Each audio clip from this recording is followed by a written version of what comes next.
2. How the Dragon Was Tricked, PDF. Adapted and modified by Kulwant Singh Sandhu. How the Dragon Was Tricked. Once upon a time there lived a man who had 2 sons, but they did not get on at all well together, for the younger was much handsomer than his elder brother, who was very jealous of him.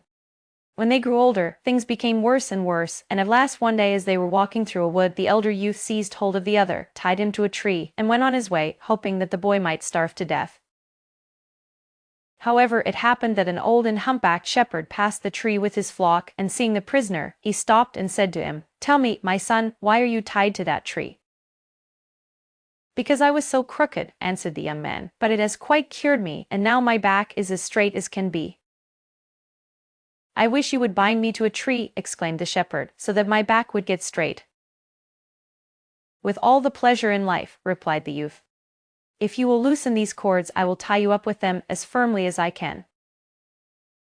This was soon done, and then the young man drove off the sheep, leaving their real shepherd to repent of his folly, and before he had gone very far he met with a horse boy and a driver of oxen, and he persuaded them to turn with him and to seek for adventures.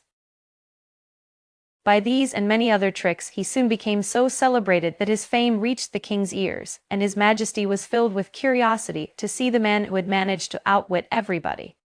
So he commanded his guards to capture the young man and bring him before him.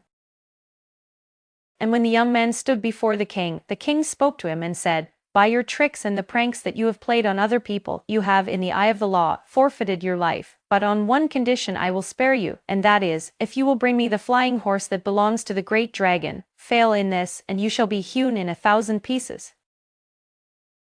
"If that is all," said the youth, "you shall soon have it." So he went out and made his way straight to the stable where the flying horse was tethered. He stretched his hand cautiously out to seize the bridle, when the horse suddenly began to neigh as loud as he could. Now the room in which the dragon slept was just above the stable, and at the sound of the neighing he woke and cried to the horse, "What is the matter, my treasure? Is anything hurting you?" After waiting a little while the young man tried again to loosen the horse, but a second time it neighed so loudly that the dragon woke up in a hurry and called out to know why the horse was making such a noise. But when the same thing happened the third time, the dragon lost his temper and went down into the stable and took a whip and gave the horse a good beating. This offended the horse and made him angry, and when the young man stretched out his hand to untie his head, he made no further fuss, but offered himself to be led quietly away. Once clear of the stable the young man sprang on his back and galloped off, calling over his shoulder, "Hi, dragon, dragon, if anyone asks you what has become of your horse, you can say that I have got him."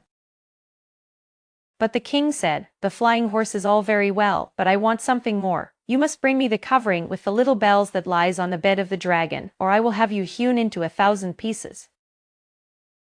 "Is that all?" answered the youth. "That is easily done." And when night came, he went away to the dragon's house and climbed up onto the roof. Then he opened a little window in the roof and let down the chain from which the kettle usually hung, and tried to hook the bed covering and to draw it up.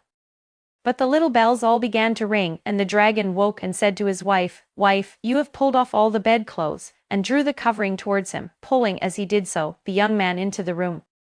Then the dragon flung himself on the youth and bound him fast with cords, saying as he tied the last knot, "Wife, tomorrow when I go to church, you must stay at home and kill him and cook him, and when I get back, we will eat him together." So the following morning the dragoness took hold of the young man and reached down from the shelf a sharp knife with which to kill him. But as she untied the cords the better to get hold of him, the prisoner caught her by the legs, threw her to the ground, seized her, and speedily cut her throat, just as she had been about to do for him, and put her body in the oven. Then he snatched up the covering and carried it to the king. The king was seated on his throne when the youth appeared before him, and spread out the covering with a deep bow. "That is not enough," said his majesty. "You must bring me the dragon himself, or I will have you hewn into 1,000 pieces."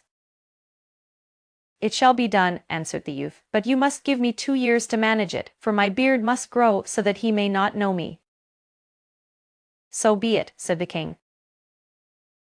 And the first thing the young man did when his beard was grown was to take the road to the dragon's house, and on the way he met a beggar, whom he persuaded to change clothes with him, and in the beggar's garments he went fearlessly forth to the dragon.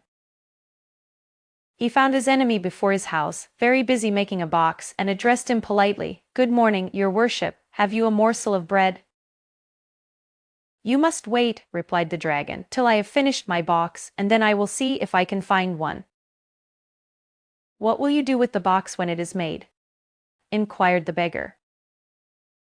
"It is for the young man who killed my wife and stole my flying horse and my bed covering," said the dragon. "He deserves nothing better," answered the beggar, "for it was an ill deed. Still that box is too small for him, for he is a big man." "You are wrong," said the dragon. "The box is large enough even for me." "Well, the rogue is nearly as tall as you," replied the beggar, "and of course if you can get in, he can, but I am sure you would find it a tight fit."